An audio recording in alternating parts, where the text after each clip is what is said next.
Hello दोस्तों, आज हम लोग सीखने वाले हैं how to plot logarithmic data और लाइफ टाइम डेटा, या फिर उसी को दूसरे शब्दों में बोले तो fluorescence lifetime imaging microscopic data. आज हम लोग 3 पॉइंट्स के बारे में बात करेंगे। सबसे पहला पॉइंट रहेगा कि हम लोग प्लॉट कैसे करेंगे उस लॉगरिथमिक डेटा को। वो एक डिफरेंट ट्रिक होता है, वो मैं आपको बताऊंगा इसमें। और दूसरा पॉइंट रहेगा कि आपको प्लॉटिंग करने के बाद उसकी फिटिंग कैसे करना है और उस फिटिंग डेटा से आप एवरेज लाइफ टाइम वैल्यू कैसे निकालेंगे। थर्ड पॉइंट रहेगा कि आप लोग के पास कभी कभी फिटिंग डेटा रहता है जो कि मशीन आपको प्रोवाइड करा देती है, लेकिन उसको भी प्लॉट करना एक ट्रिकी पार्ट होता है। उसको भी आज हम लोग सीखेंगे कि उसको प्लॉट कैसे करना है। मेरा नाम रितेश, तो चलिए खेला शुरू करते हैं। तो आ गए हैं हम लोग अपने कंप्यूटर की स्क्रीन पर। तो ये हम लोग ने डेटा अपना इंपोर्ट कर लिया है। इंपोर्ट कैसे करना है और प्लॉट कैसे करना है, इसके लिए भी मैंने एक अलग वीडियो बना रखा है। नॉर्मलाइजेशन कैसे करना है, डीकन्वोल्यूशन कैसे करना है, इन तीनों के लिए मैंने अलग से वीडियो बना रखा है। अगर आपने नहीं देखा है तो चेकआउट कीजिए मेरा वीडियो, लिंक डिस्क्रिप्शन बॉक्स में मैं डाल दूँगा। तो ये है डेटा, एक्स टाइम रहेगा, एक्स एक्सिस, वाई एक्सिस आपका डीके है। तो प्लॉट करने के लिए just click and drag and hit the tab, this one, and Ctrl R to rescale the data. So ये जो आपका डेटा आया वो लीनियर डेटा है। ये डेटा प्रॉपर डेटा नहीं है, क्योंकि जो लाइफ टाइम डेटा होता है वो एक्सपोनेंशियल डीके में होता है, जबकि ये लीनियर डीके है। तो इसको ठीक करने के लिए आपको वाई एक्सिस पे क्लिक करना पड़ेगा और यहाँ पर टाइप में लीनियर की जगह पर आपको क्लिक करना है log 10। log 10 क्लिक करते ही फिर से Ctrl R। तो ये जो डेटा आया है ये है प्रॉपर डीके डेटा, जो कि लॉगरिथमिक स्केल में है। तो यहाँ पर तो ये मेंशन इंटेंसिटी नहीं है, डेफिनेटली ये आपका है डीके, और यहाँ वेवलेंथ की जगह पर है ये आपका टाइम इन नैनो सेकेंड। तो ये तो आपकी प्लॉटिंग हो गई। इसको मैं थोड़ा बोल्ड कर देता हूँ ताकि आप लोग को अच्छे से दिखाई दे। और मान लीजिए कोई सैंपल है, मेरा सैंपल 25C2। तो ये तो नॉर्मल प्लॉटिंग हो गई। अभी इसको हम लोग फिटिंग करके देखते हैं। फिटिंग करने के लिए, क्योंकि हम लोग केवल ये डीके पार्ट को फिट करेंगे, ना कि एक्साइटेशन पार्ट को, तो मैंने भी उसको अलग कर लिया है। यहाँ से एक्स एक्सिस मैंने कट कर दिया है डेटा का। तो मेरा एक्स एक्सिस इस वाले में देखेंगे, मेरा एक्स एक्सिस स्टार्ट हो रहा है 3.312 से, जहाँ से आपका ये डीके स्टार्ट हो रहा है, वहाँ से हमको लेना है। मैं यहाँ पर क्लिक करूँगा तो 3.232 है यहाँ पे। तो मैंने थोड़ा पहले से लिया है, आप इधर से भी ले सकते हैं, 3.232 से भी स्टार्ट कर सकते हैं। तो ये रहा मेरा 3.312। अभी इसको भी सेम हम लोग ड्रैग करेंगे और क्लिक करेंगे, Ctrl R हिट किया। ये भी अभी लीनियर में है, इसको भी हम लोग को फिर से चेंज करना पड़ेगा, लीनियर टू log 10। ये आ गया, अगेन हिट Ctrl R। ये तो हम लोग चेंज कर लेंगे बाद में। तो अभी इसको क्लिक करेंगे फिटिंग करने के लिए। हम लोग जाएंगे एनालिसिस में, fitting, exponential fit, then open dialog. अभी ये ओपन डायलॉग आ गया नॉन लीनियर फिटिंग का। इसमें फंक्शन में आपको देना पड़ेगा, जैसे कि मुझे मालूम है ये मेरा data 3rd degree exponential decay का फिटिंग है।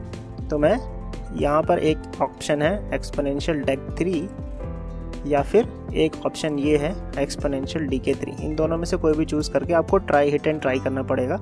तो मैं चूज़ करूँगा एक्सपोनेंशियल डीके 3। उसको चूज़ करने के बाद, क्योंकि मेरा ये 3rd डिग्री एक्सपोनेंशियल डीके है, तो मैंने 3rd डिग्री चुना है। इसी वजह से आप लोग भी अपने डेटा के हिसाब से चूज़ कर सकते हैं। अगर आपको नहीं मालूम है तो आपको 1 by 1 ट्राई करना पड़ेगा। तो फिर उसके बाद हम लोग ये टैब हिट करेंगे, फिट अनटिल कन्वर्ज।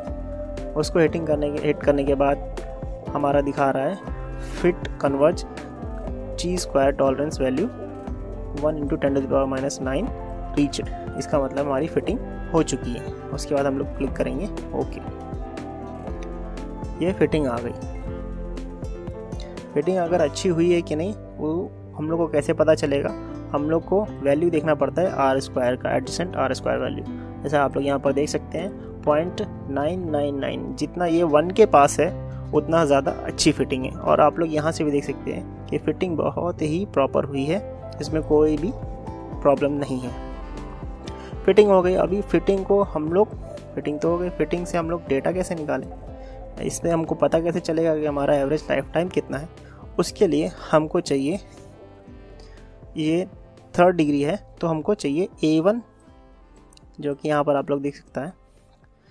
A1 चाहिए, A2 चाहिए, A3 चाहिए, T1 चाहिए, T2 चाहिए, T3 चाहिए। ये सब डेटा आपको यहाँ से लेना पड़ेगा। और फिर इसको प्लॉट करने के लिए हम लोग चलते हैं मेरे एक्सेल में, मैंने वहाँ पर फॉर्मूला लिख रखा है।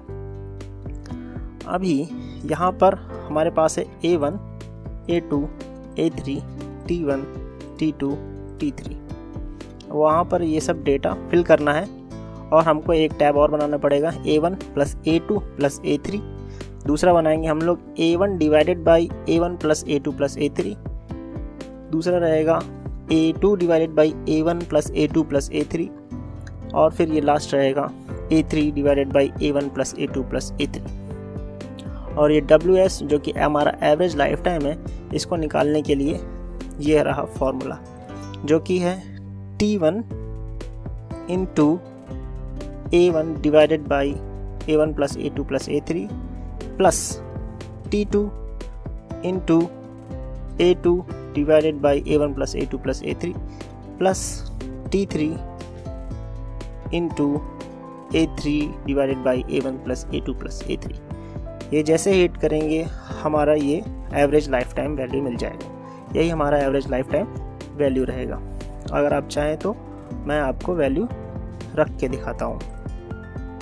सबसे पहले हमारा A1 वैल्यू है, यहाँ से हम लोग A1 वैल्यू Ctrl+C, A1 में वैल्यू पुट करेंगे Ctrl+V, और हो गया A1 हो गया। Then T1 Ctrl+C, Ctrl+V, A2 Ctrl+C, Ctrl+V, and then again T2 Ctrl+C, Ctrl+V। अभी हमारा है T3 Ctrl+C, T3 नहीं था ना, क्या था? A3 था, sorry, A3 Ctrl+V, and last value हमारा रहेगा T3 Ctrl+C। और ये मैंने T3 में Ctrl+V कर दिया। तो हमारा जो वैल्यू आया है 1.32 e⁻0, that means 1.32 nanosecond is our life time. Okay, so ऐसे आपको करके अपना लाइफ टाइम वैल्यू निकालना है। ये तो हो गई 2 बातें। अभी मैं आपको बताता हूँ तीसरी बात कि वो कैसे निकालना है। तीसरी बात क्या थी कि अगर आपके पास पहले से ही डेटा है, जैसे कि मेरे पास ये एक दूसरा डेटा है, इसमें ये 4 डिग्री फिटिंग है। यहाँ पर आप लोग देख सकते हैं, इसमें भी A1 T1 amplitude, that is A1 amplitude, T is life time, amplitude A1 T1 A2 T2 A3 T3 और सिमिलरली A4 T4 A4। और ये डेटा कभी कभी इस फॉर्म में मिलता है, नोटपैड फॉर्म में, या फिर .dat फॉर्म रहता है, कभी कभी टेक्स्ट फॉर्म रहता है। किसी में भी आपको डेटा मिले, ये भी आप लोग प्लॉट कर सकते हैं ओरिजिन में। तो पहले आपको, कभी कभी लोगों को नहीं मालूम होता कि उनका डेटा प्रॉपरली फिट हुआ है कि नहीं तो अगर आपको फिटिंग नहीं सही लग रही तो आप ओरिजिन में प्लॉट कर सकते हैं, जैसा कि मैंने अभी आपको दिखाया। अगर आपकी फिटिंग अच्छी है तो आपको एक chi² वैल्यू 1 दिखेगी। अगर आपकी फिटिंग अच्छी नहीं है तो वो 0.8, 0.9 या फिर 1.2 ऐसे रह सकती है, लेकिन वो जितना ज़्यादा 1 के पास है उतना अच्छी फिटिंग है। तो ये फिटिंग आपको chi² से पता चलेगी फिटिंग अच्छी है कि नहीं। और यहाँ से ये डेटा टाउ एम्पियर ये आपका लाइफ टाइम रहता है। ये आप कैलकुलेट कर सकते हैं इससे भी, जैसा कि मैंने अभी आपको बताया। ये इसमें A1, A2, A3, A4 है, तो उस फॉर्मूले में एक एक्स्ट्रा टर्म जुड़ जाएगा जो कि है T4 रहेगा, A4 divided by A1 plus A2 plus A3 और A4 भी रहेगा। सिमिलरली सब में रहेगा, आपको A4 ऐड करना पड़ेगा, तो उससे भी आपको ये सेम वैल्यू मिलेगा 1.28 नैनोसेकंड्स। ये दूसरा डेटा है, वो सेम डेटा नहीं है जो मैंने आपको पहले दिखाया, तो दोनों के लाइफ टाइम में अंतर है। इसमें 1.32 था और इसमें है 1.28, तो दोनों थोड़ा अलग डेटा है। और इसको भी प्लॉट करने के लिए आपके पास 5 कॉलम दिए हैं, आपको पांचों कॉलम की ज़रूरत नहीं है। आपको चाहिए टाइम वाला कॉलम, आपको चाहिए डीके वाला कॉलम, आपको चाहिए फिट वाला कॉलम। तो आप देख रहे हैं इसमें फिट वाले कॉलम में कोई डेटा नहीं है। डेटा क्यों नहीं है? क्योंकि जो पहले एक्साइटेशन वाला लाइन था वो वहाँ से उसमें फिटिंग होती नहीं है। तो जब डीके शुरू होता है वहाँ से फिटिंग होती है। तो इसमें डीके शुरू हुआ है 3.37 से, इस वजह से फिटिंग वाले में 3.37 से आपको फिटिंग दिखाई देती है। कभी कभी लोगों को दिक्कत होता है कि फिटिंग में डेटा नहीं है, लेकिन आप नीचे जाके देखेंगे तो फिटिंग में नीचे डेटा रहता है। तो होप करता हूँ आपको बातें पूरी अच्छी तरह से समझ में आ गई होंगी। अगर कुछ डाउट है तो कृपया कमेंट सेक्शन में बताइए, और वीडियो को लाइक कीजिए, सब्सक्राइब कीजिए और सीखते रहिए। Thank you so much.